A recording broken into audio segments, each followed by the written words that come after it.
Yes, I'm Mike Dunn for Voice for Jersey. This is Senator Ozouf, the Jersey's Chancellor of the Exchequer, if Jersey has one, fresh back from his trip from India, promoting Jersey, Jersey government, Jersey business, Jersey finance business.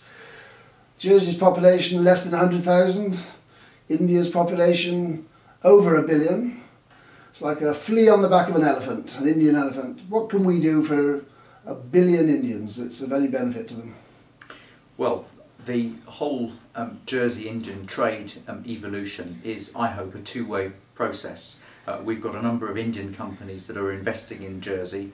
We've got Airtel as a competing company providing 3G telephone licenses. We've also got other Indian IT companies. The long-term problem that Jersey's had is that we are constrained by land and labour. There is a plentiful supply of highly experienced, highly educated IT professionals that can help Jersey businesses evolve and improve their offering and improve their customer service by IT systems. And that's one area of inward investment. And as far as financial services are concerned, the Indian economy is developing. India is pursuing a global outlook. They're increasingly going to become a real force on the international stage, and Jersey, as a well-regulated financial services player, can begin to provide services for Indian businesses that are seeking to access capital markets and generally follow the world of global trade. You're optimistic about India's further development, but you don't think India is basically tomorrow's or today's Dubai of tomorrow? Is that what's going to happen to India? Is it just going to go plop like Dubai seems to have done?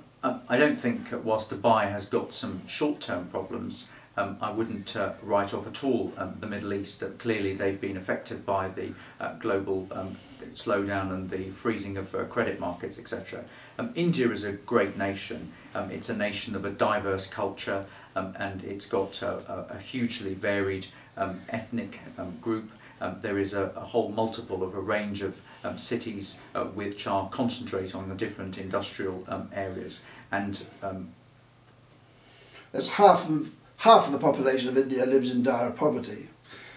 Presumably, the information that's come out so far of your delegation was promoting the new foundation concept, and also trying to encourage Indian nationals to buy property in London.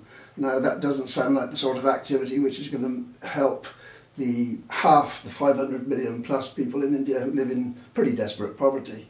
Are we not rather trying to take advantage of the rather privileged, there might be millions of people in India, but the privileged few in India, by just taking some of their money away and massaging it through Jersey?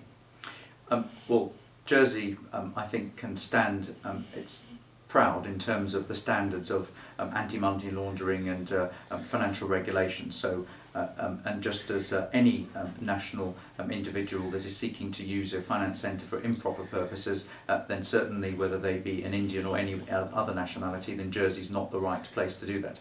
I fundamentally believe that economic growth raises the standard of living of individuals, and there is a huge amount of economic activity that needs to happen to lift, and you're quite right, tens of millions of people out of poverty in India and the Asia-Pacific region. It's by economic growth that people become wealthier, that their children have a better chance in life through education, etc. And if Jersey can play a small part in India's evolution to a nation, to an economically developed nation, then that's a good thing. But it is a two-way process, I hope. Prince Charles was in Delhi earlier this year, and he was setting up a foundation, not the same sort of foundation which is proposed to be set up through Jersey.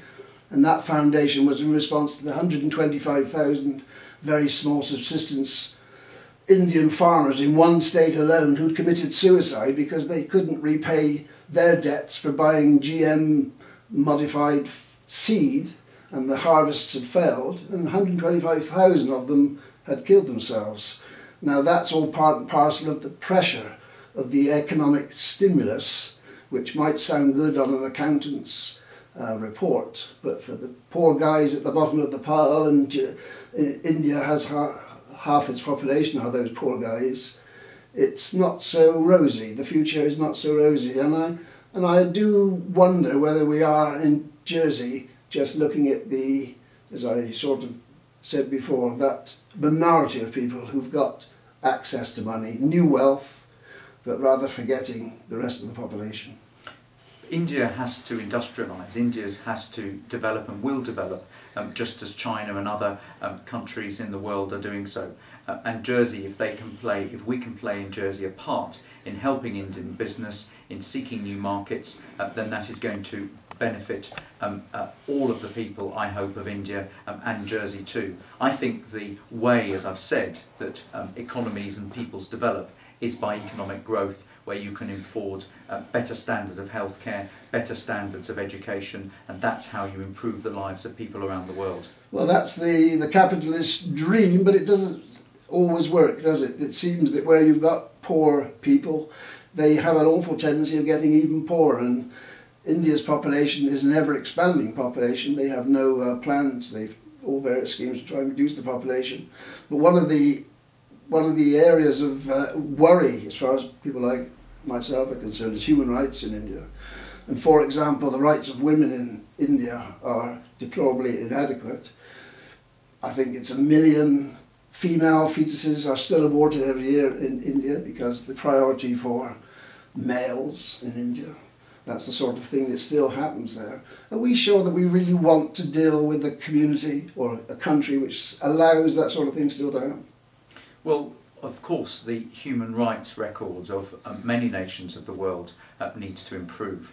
And when I was in India, I read reports that had been published about the amount of children under 5 who die before they reach the age of 5. India has one of the highest infant mortality rates in the world, and that's only going to improve by improving healthcare, by improving the healthcare system in India, and the Indian nation needs to have the financial resources in order to do that, and it's by doing that you improve the lives of people.